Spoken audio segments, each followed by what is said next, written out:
How to improve brain health. If you're concerned at all about your future health, especially as it relates to your memory and other areas of brain health, then you may have been wondering this very question, or if it's even possible. Now, if that sounds familiar, you are in the right place because I'm here to answer that question in today's video. Let's get started. Hi, I'm Dr. Kelly Shockley, Doctor of Cause, chiropractic, board certified in sports medicine, and specialized in clinical nutrition. In this video, we're going to handle the biggest misconception around brain health and your ability to improve it. Then we'll cover the most effective tactics for taking back control of your brain health.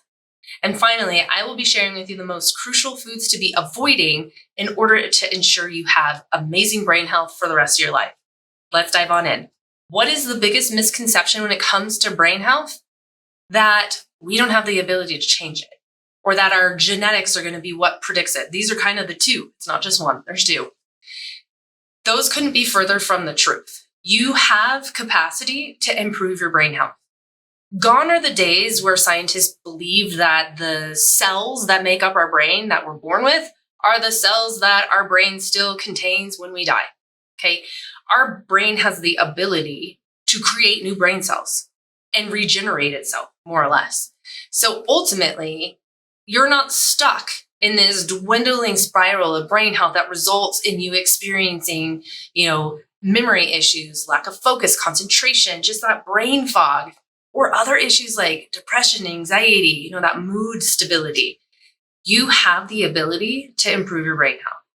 And your genetics also don't dictate what your future outcome looks like. Just because something appears to run in your family doesn't mean that's your destiny, okay? With what I'm going to share with you, with the following strategies and the foods to be avoiding, you already can put yourself in a better place than any of your family history would have you believe. You have control, okay? Super cool. It's super exciting. So I'm curious, did you believe that misconception about brain health also? Just put your answer in the comments down below. All right, are you ready to get into some of the most effective tactics for taking back control of your brain health? There's a list, so I'm going to just go through them. Get mental stimulation, okay? If you don't use it, you lose it, right? Well, the same applies for your brain. And along those lines, we need to be getting exercise as well. Exercise is one of the best ways to promote what's known as a growth hormone for the brain. It's called brain-derived neurotrophic factor. Exercise is the best way to get that out in the system, which creates new brain cells. It also helps preserve our existing brain cells. So exercise. We're going to come back to this one, but we've got to improve your diet. What you're putting in your mouth is either fueling your brain health or is destroying your brain health. So maybe ask that question when you get ready to sit down and eat, especially as we're getting ready to go through the holidays. Is this something that's going to improve my health, which ultimately will mean it will improve your brain health also, or is it going to work against my health? Okay. If you have high blood pressure, we want to work to normalize that. If you have high cholesterol, we need to figure out why. Some of it could be diet. A lot of it could be a protective mechanism, which traditional medicine and the way that the standard of care works here in America, they never tell you that part.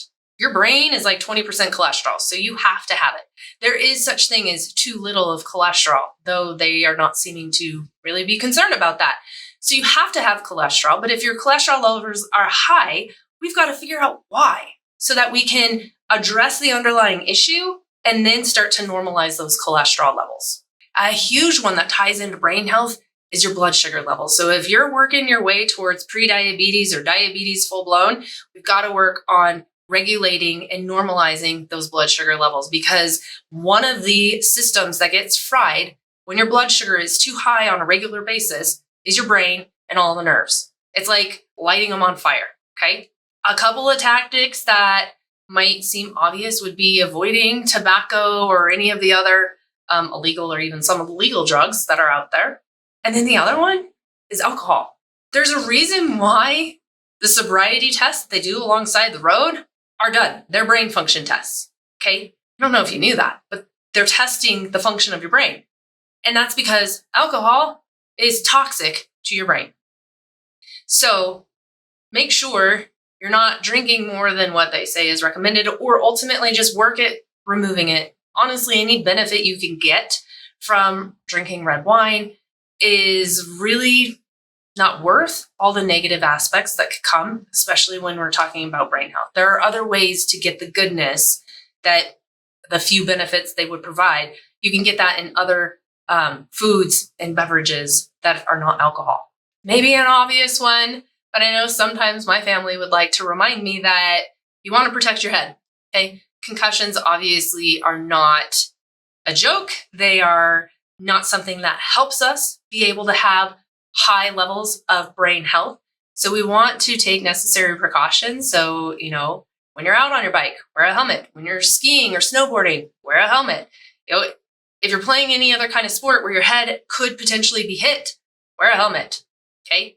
And then the other thing that's really important is to make sure we have connection. Whether you're like me and I'm kind of more of an introvert, I like small connection, like small groups. I don't like big groups, though I can thrive in big groups too. You want a social network. You want connection with family and friends. The brain's health thrives on that. So having some semblance of a social network is really important for helping you have brain health as well. Now, before I get into the most crucial foods for you to avoid if you're wanting to preserve and even enhance your brain health, I just want to take a moment and remind you, click that subscribe button right down below, turn the notifications on, and give me a big like while you're down there. I love brain health, and I am regularly producing videos about brain health, but also about things like immune health and gut health and cardiovascular health. Everything you could possibly need in order to take back control of your health and achieve what I like to call total body mastery. So again, just click that subscribe button, turn the notifications on, give me a like while you're down there. I greatly appreciate your support. So what is the most crucial food to avoid if you're looking to improve brain health? I hate to break it to you, but it would be sugars and carbohydrates. Now, not all carbohydrates, okay, because they're not all created equally. Let's talk about the carbohydrates first then, okay? The ones that absolutely you need to eat in mass amounts come from our vegetables, okay?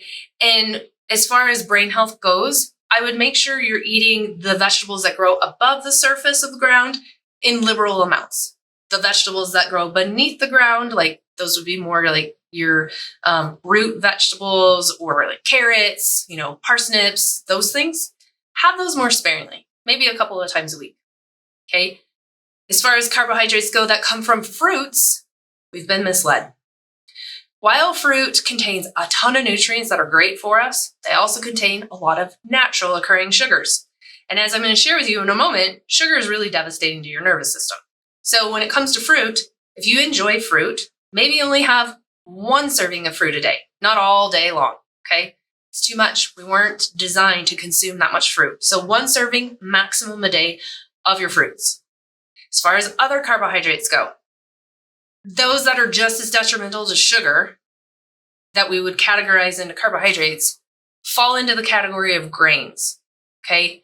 Now, I know you may not like me for saying that, but it's true. And the way that these are related has to do with something known as the glycemic index, which, just for quick description of that, it's how high does your blood sugar spike as a result of eating a certain food, okay? Sugar comes in at about a 68. Now, it's out of 100. Closer to 100 you get, the worse that it is.